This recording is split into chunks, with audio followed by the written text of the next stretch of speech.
வணக்கம். 2013 டெட் தேர்ச்சி பெற்ற ஆசிரியர்கள் அனைவருக்கும் வணக்கம். என்னடா பட்டு சேலையில் வந்திருக்கேன்னு நினைக்காதீங்க. திரும்ப நான் நைட்டிக்கு சேஞ்ச் ஆகிட்டு உங்களுக்காக ஒரு சேலையை கட்டி வீடியோ போடக்கூடாது. ஒரு ஃபங்க்ஷனுக்கு போயிட்டு வந்தேன், அதனால தான் பண்ணிகிட்டு இருக்கேன். ரொம்ப ரொம்ப நன்றி. இந்த வீடியோ பதிவு யாருக்கு அப்படின்னா, முக்கியமாக 2013 டெட் தேர்ச்சி பெற்ற ஆசிரியர்களுக்கு பல்வேறு கட்ட சங்கங்கள் வாயிலாக பல்வேறு போராட்டங்கள் 101 போராட்டம்னு சொல்லியிருக்காங்க, நடத்தி செஞ்சு நம்ம ஒரு ரீச்சுக்கு வந்துட்டோம். இப்போ என்ன நிலைப்பாடு மேம், நம்மளுடைய கோரிக்கை என்ன நிலைமையில் இருக்குது அப்படின்னு நிறைய பேர் ஒரு ஆவலோட கேட்டுட்டு இருக்கீங்க.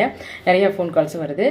அதாவது இதுக்கு முந்தைய ஆட்சியாக இருக்கட்டும், அதுக்கு முந்தைய ஆட்சி ஏடிஎம்கே டிஎம்கே பீரியடில் நம்ம போராட்டம் பண்ணோம். இந்த கதையெல்லாம் எல்லாருக்குமே தெரிஞ்சதான். 149 ஜீவோ வந்தது செஞ்சது, இப்போ நம்ம துன்பப்பட்டுக்கிட்டு இருக்குது, அவலப்படுறது, நம்ம ரொம்ப ஒரு இன்னலுக்கு ஆளானது எல்லாமே தெரிஞ்சது தான். ஸோ மேற்கொண்டு என்ன பண்ணலாம் அப்படின்னு சொன்னால், இப்போ டிவிகே ஒரு மாற்றமான கட்சி. அதாவது இந்த கட்சி ஆட்சிக்கு வர்றதுக்கு முன்னாடி எப்படிலாம் பேசுனாங்க, இப்போ ஆட்சிக்கு வந்த பிறகு அவங்களோட நிலைப்பாடு எப்படி மாறி இருக்கு, ஒரு நம்பிக்கை பிறந்திருக்குது.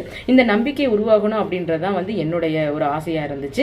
அப்போ நீங்கள் தமிழக வெற்றி கழகமா அப்படின்னா, ஆமாம், முழுக்க முழுக்க 100% தமிழக வெற்றி கழகம் தான் சாகும் வரை. அதில் எந்த ஒரு மாற்றமும் கிடையாது. அப்போ நீங்கள் டிவிகேல அரசியலில் இருக்கீங்க, உங்களை வச்சு ஏதாவது மூவ் பண்ணுறோன்னா அதற்கான மூவ்மெண்ட்ஸ்லாம் போய்கிட்டு தான் இருக்குது. அப்போ நமக்கு என்ன ஒரு தீர்வு மேம் அப்படின்னு உங்களுடைய எல்லாரோட சார்பாக நானே கேட்டுக்கிறேன். என்ன தீர்வு அப்படின்னா, கொஞ்சம் பொறுமையாக இருங்க. கிட்டத்தட்ட 12 வருட காலமாக பல்வேறு சட்ட சிக்கல்கள், பல்வேறு நிலைப்பாடுகள், பல்வேறு ஜியோக்கள் அடுக்கடுக்காக நமக்காக கொண்டு வரப்பட்டது. நமக்கு இந்த 2013 எப்போ தான் இந்த எக்ஸாமை பாஸ் பண்ண தெரியல, அன்னைக்கு பிடிச்ச சோதனை கலந்தா இப்போ வரைக்கும் வேலை இல்லாமல் நம்ம மட்டும்தான் இருக்குமா அப்படின்னா இல்லை.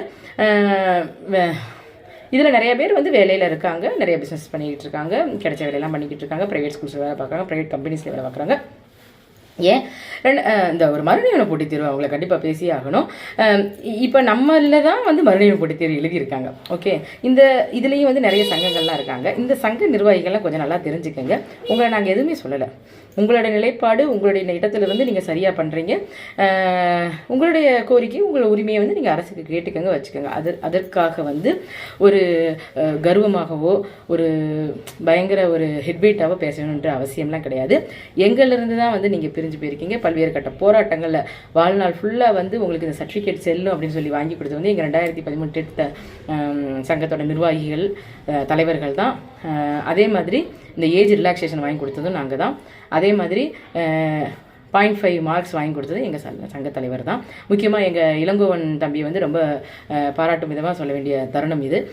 அதனால் மறுநிலைமை போட்டித் தேர்வு அந்த டிஎம்கே பீரியடில் வச்சாங்க. அதில் போஸ்டிங் 2340 பேர் போட்டாங்க. மிச்சம் இருக்கவங்க நீங்கள் உங்கள் கோரிக்கை கேட்க தாராளமாக கேட்டுக்கலாம். பட் எங்களுடைய வலியும் வேதனையும் 2013 டெட் 12 வருட கால போராட்டம். பிகாஸ் 2018 ஜீவோ எங்களுக்கு பொருந்தாது அப்படின்ற நிலைப்பாட்டில் இருக்கும். இதுக்கு முன்னாடி 13, 17, 2017 வருவாங்க, இதில் உள்ளடங்குவாங்க. பட்டு அரசு என்ன முடிவெடுக்குதோ அதுக்கு நாங்கள் எப்பவுமே கட்டுப்படுவோம். அடுத்து நீங்கள் போட்டித் தேர்வு வச்சாலும் சரி, வைக்காட்டினாலும் சரி, அடுத்து அரசோட நிலைப்பாடு, கல்வியாளர்கள், கல்வி அலுவலர்கள் எங்களுடைய கோரிக்கையையும் எங்களுடைய வழியையும் எங்களுடைய சுமையும் கண்டிப்பாக நிறையா தெரிஞ்சிருப்பாங்க. அது ஒரு பக்கம். இன்னொன்று நமக்கு ஒரு பெரிய பிரச்சனை என்னென்னா, இந்த தற்காலிக ஆசிரியர்கள் போட்டதே ஒரு என்ன சொல்கிறது, பொலிட்டிக்கல் இன்ஃப்ளூயன்ஸும் அதில் இருந்திருக்கு. ப்ளஸ் ஐடிகே இளந்தேரிகள் பள்ளி மேலாண்மை குழு மூலமாக போட்டிருக்காங்க. அதுலேயுமே நிறைய ஆசிரியர்கள் நமக்கு கொடுக்குறப்ப, ஆணையே கொடுக்குறப்ப எப்படின்னா, மாறுதலுக்கு வந்தாலோ இல்லை இந்த சர்ப்ளஸில் வந்தாலோ, ட்ரான்ஸ்ஃபர் ஆகி வந்தாலோ அந்த இடத்துக்கு நீங்கள் நிறைய டீச்சர்ஸ்லாம் நிறையா வெளியேறி இருக்காங்க. தற்காலிக ஆசிரியர் அவங்களுடைய மேபி ஒரு ப்ரைவேட் ஸ்கூலில் ஒர்க் பண்ணியிருந்தால் கூட கண்டினியூஸாக அவங்களுக்கு ஒரு இன்க்ரிமெண்ட்டோ, ஒரு சேலரிஸோ, ஒரு பேஸ்டு வந்திருக்கும். இல்லை, அவங்களுடைய எதுவும் ஒரு கஷ்டகாலம் தான். இப்போ எங்களில் நிறைய பேர் தற்கொலை பண்ணியிருக்காங்க. அது ரொம்ப எங்களுக்கு மனவேதனைக்குள்ளான ஒரு விஷயம். எங்களுடைய கூட இருந்தவங்க, எங்களுடைய சங்கத்தில் இருந்தவங்க, எங்களுடைய போராட்ட களத்தில் இருந்தவங்க, நிறைய ஆசிரியர்கள் சில விஷயங்கள் நடந்தது அது ஒரு இதெல்லாம் மையப்படுத்தி தான் இதுக்கு ஒரு நிரந்தர தீர்வு கொண்டு வரணும். இந்த ஆட்சியில் நாங்கள் அதை வாங்கணும் அப்படின்ற ஒரு எண்ணத்தில் இருக்கோம். இந்த மறைமுகமாக பேசுகிறது, மறைமுகமாக சாடுறது, அந்த ஒரு மாதிரி கெத்தாக பேசுகிறது, அதெல்லாம் எங்களுக்கும் நிறையா பேச தெரியும். சரிங்களா? உங்களுடைய வேலையை நீங்கள் பாருங்கள், உங்களுடைய நிலைப்பாட்டை நீங்கள் கொண்டு போங்க. எங்கள்லேருந்து வந்தவங்க தான் நீங்கன்றது நினைக்க மறந்துடாதீங்க. அதே மாதிரி உங்கள் சங்கங்கள்லேயும் நிறைய ட்ராபேக்ஸ் இருக்குது. இந்த ஆசிரியர்கள், நான் தற்காலிக ஆசிரியர்கள், பகுதி நேர ஆசிரியர்கள், இடைநிலை ஆசிரியர்கள், இந்த மறுநிலைமை போட்டித் தேர்வு பெற்ற ஆசிரியர்கள் 2013, 17 இதெல்லாம் நான் பிரித்து பார்க்கல. டிஆர்பி, எஸ்ஜிடி, பிடி அசிஸ்டன்ஸு, ஆல் டீச்சர்ஸ்.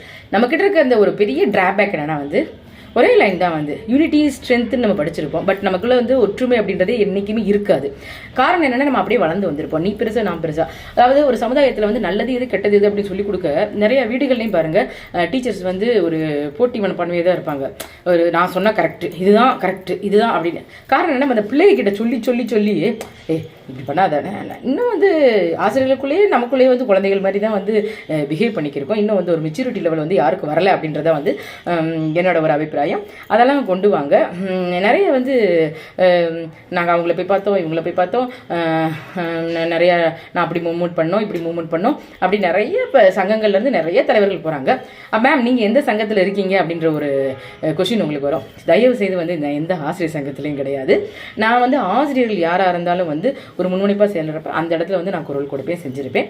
ஏன் மேம் நீங்கள் இந்த சங்கத்துல எல்லாம் இல்லை அப்படின்னா, தயவுசெய்து வந்து இந்த சங்கங்களை வச்சு இந்த பாவப்பட்ட மக்கள், இந்த மக்கள்னு சொல்கிறது நம்ம ஆசிரியர்கள் வர்க்கத்தை எல்லாரையும் ஒட்டுமொத்தத்தை சொல்கிறேன், அவங்ககிட்ட இருந்து ஒரு 100, 50, 500 இந்த மாதிரி வந்து ஜிபே பண்ணுறது, அதை வந்து நம்ம வச்சுக்கிட்டு ஒரு கொஞ்சமாக அமௌண்ட்டை வந்து அவங்களுக்காக செலவு பண்ணிவிட்டு இந்த ஒரு பூச்சாண்டி காட்டுற வேலை மாதிரி நான் அவங்கள பார்த்தேன் இவங்கள பார்த்தேன் அப்படி நான் மனு கொடுத்தேன் இப்படி மனு கொடுத்தேன் இந்த இதெல்லாம் வந்து பண்ணுறதுல எனக்கு வந்து எந்தவித உடன்பாடு இல்லை.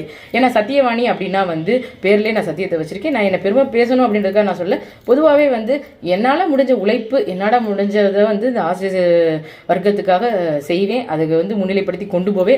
அவ்வளோதான். என்ன உங்களுக்குலாம் செய்யணுன்ற அவசியம் எனக்கு இல்லை. எனக்கெல்லாம் நீங்கள் யாராவது இதாக செய்கிறீங்களா?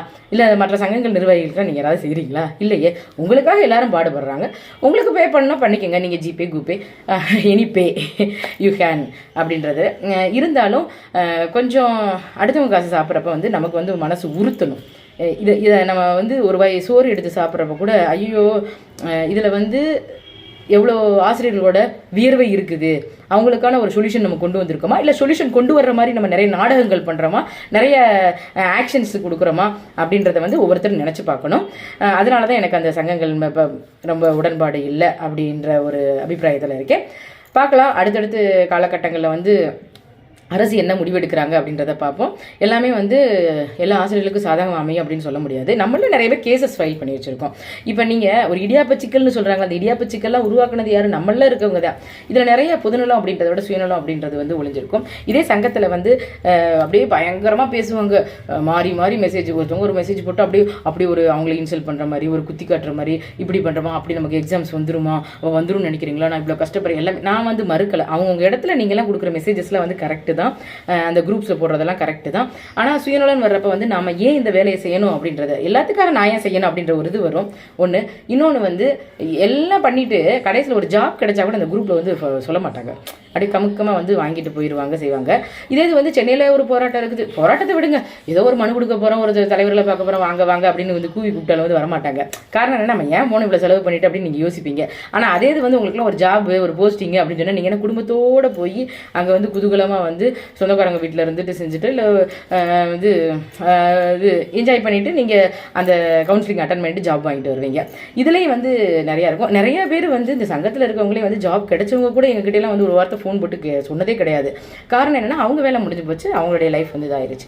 ஸோ நானும் அப்படி தான் யோசிச்சுட்டு இருக்கேன். இனிமேல் வந்து இந்த சங்கத்துக்காக, இந்த ஆசிரியர்களுக்காக நான் வந்து நாயா பேயா உலகம். எங்கள் வீட்டிலே என்னை திட்டுறாரு, என்னடி 2013 டெட்டில் வந்து நீ ஒருத்தி மட்டும் தான் இருக்கியா, என் நேரம் நீ தான் அவரை பார்க்க போகிறேன் இவரை பார்க்க போகிறேன்னு உட்காந்து தொங்கிக்கிட்டே இருக்க, உனக்கு வந்து வேறு வேலையே இல்லையா, நீ வேலைக்கே போவேன் நான் தாயி, நானே உனக்கு சம்பாரிச்சு போகிறேன், நீ என்ன இப்போ உன்னை மகாராணி மாதிரி தானே வச்சிருக்கேன். இந்த மாதிரி ஒரு கேள்விகள் வந்து எல்லாரோட இதுலேயே இருக்கும்.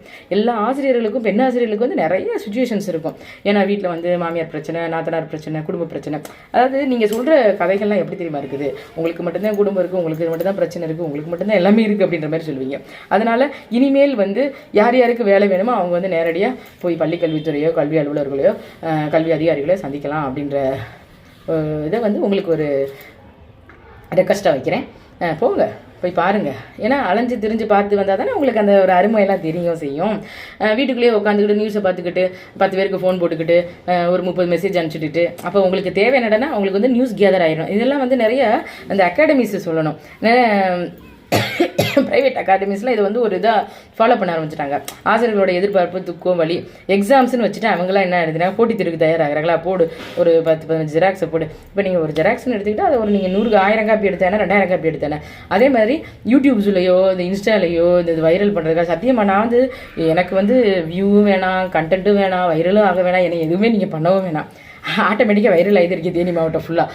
அதனால் நீங்கள் அவங்க வந்து உங்களை வந்து நல்லா பயன்படுத்திக்கிறாங்க. இந்த ஆசிரியர்களோட அந்த வலியும் வேதனையை வந்து பயன்படுத்திக்கிறாங்க. வேறு வழி இல்லை, ஆசிரியர்கள் வந்து ஏதாவது ஒரு சங்கத்திலையோ சங்கத்தில் பயணிக்க வேண்டியது வருது. அதே மாதிரி ஒரு கோச்சிங் சென்டர்லேயே அகாடமியில் போய் படித்தோம்னா நமக்கு ஒரு நாலேஜ் மட்டும் வரும். நம்ம ஜெராக்ஸ் ஈஸி பண்ணி கொடுக்குறாங்க, செய்கிறாங்க, அதை மறுக்க முடியாது.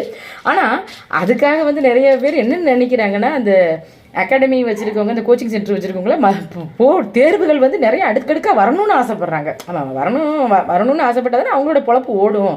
அதுவும் ஒரு சில இதுதான்.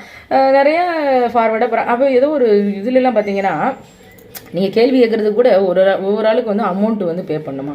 ஆமாம், நான் அதை சரின்னு தான் சொல்லுவேன். ஏன்னா நீங்கள் ஒரு 1000 கேள்வி வைப்பீங்க, ஒவ்வொருத்தருக்கும் ஒவ்வொரு விதமாக வந்து பதில் சொல்கிறதுக்கு ஒரு ஆளை போடணும், அவங்களுக்கு சம்பளம் இதெல்லாம் நிறைய பிரச்சனைகள் இருக்குது தான். அதனால் ஆசிரியர் பெருமக்களே பார்த்து உஷாருங்க. எந்த சங்கங்களையும் நம்பி ஏமாறாதீங்க. கண்டபடி இந்த அமௌண்ட்டெல்லாம் பே பண்ண வேணாம். அதற்கான கவர்மெண்ட்டை வந்து எல்லா தரப்புலேயும் வந்து எல்லா பக்கமும் அழுத்தம் போய்கிட்டு இருக்கு. நமக்கான வேலையை வந்து ஒரு சிலர் பண்ணிக்கிட்டு தான் இருக்காங்க. அதனால் நீங்கள் வந்து அனாவசியமாக எந்த சங்கத்துக்கும் எந்த அமௌண்ட்டு கொடுக்காதீங்க.